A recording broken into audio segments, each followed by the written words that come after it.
Welcome to Alok educational hub. आज हम आपको इस वीडियो में बताएंगे वर्ग का परिमाप निकालना यानी पेरीमीटर ऑफ स्क्वायर, यानी कि हम वर्ग का परिमाप कैसे निकालेंगे। यदि आप हमारे चैनल पर नए हैं तो प्लीज चैनल को सब्सक्राइब कर लीजिए।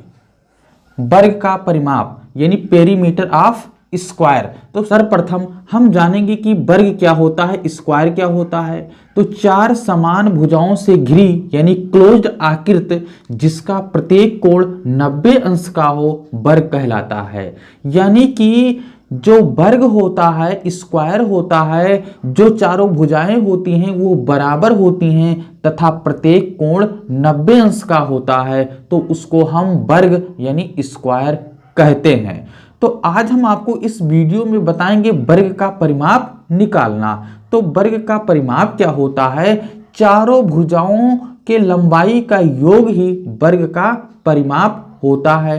तो इसमें कितनी भुजाएं हैं, चार भुजाएं हैं। अगर हम इन चारों भुजाओं को जोड़ लेंगे तो इससे वर्ग का परिमाप निकल आएगा। चूंकि जो वर्ग है तो इसमें लंबाई और चौड़ाई यानी सारे बराबर होते हैं, तो इसलिए हम इसको मानेंगे कि यह भुजा है, ये भी भुजा है, ये भी भुजा है, ये भी भुजा है। क्योंकि वर्ग में न लंबाई होती है न चौड़ाई होती है, यानी लंबाई और चौड़ाई दोनों बराबर होती है, इसलिए हम इसको मान ले रहे हैं कि चार भुजाएं हैं। यानी अगर हम इन चार भुजाओं को जोड़ लेंगे तो वर्ग का परिमाप निकल आएगा, यानी भुजा प्लस भुजा प्लस भुजा प्लस भुजा। तो इस प्रकार से कितनी भुजाएं हो गई, तो इस प्रकार से चार भुजाएं हो गई। तो चार गुणे भुजा, यानी कि चार गुणे वर्ग के एक भुजा की लंबाई। अगर वर्ग के एक भुजा की लंबाई को अगर हम चार से मल्टीप्लाई कर देंगे, चार से गुणा कर देंगे, तो वर्ग का परिमाप निकल आएगा। तो इस प्रकार से वर्ग का जो परिमाप होता है वो चार गुणे भुजा या चार गुणे वर्ग के एक भुजा की लंबाई। आइए हम एक प्रश्न सॉल्व करते हैं वर्ग के परिमाप के आधार पर। तो हमारा प्रश्न है, वर्ग का परिमाप ज्ञात कीजिए जिसकी एक भुजा 10 मीटर हो। यह प्रश्न दिया हुआ है। यह प्रश्न कह रहा है कि वर्ग का परिमाप ज्ञात कीजिए जिसकी एक भुजा 10 मीटर हो। तो क्या दिया गया है, वर्ग की एक भुजा। जब वर्ग की एक भुजा दिया गया है तो इसका मतलब अगर वर्ग है तो इसकी चारों भुजाएं क्या होंगी, बराबर होंगी।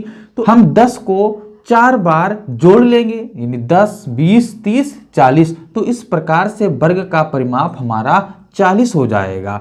अगर हम इसको फार्मूले के आधार पर सॉल्व करेंगे तो वर्ग का परिमाप बराबर हो जाएगा चार गुणे भुजा। चूंकि एक भुजा का मान दिया हुआ है 10, तो चार गुणे भुजा यानी जो चारों भुजाएं हैं वो बराबर हैं, इसलिए भुजा के स्थान पर हम 10 मीटर कर देंगे और 10 को हम 4 से अगर मल्टीप्लाई करेंगे तो ये हो जाएगा हमारा 40 मीटर। इस प्रकार वर्ग का परिमाप 40 मीटर हो गया।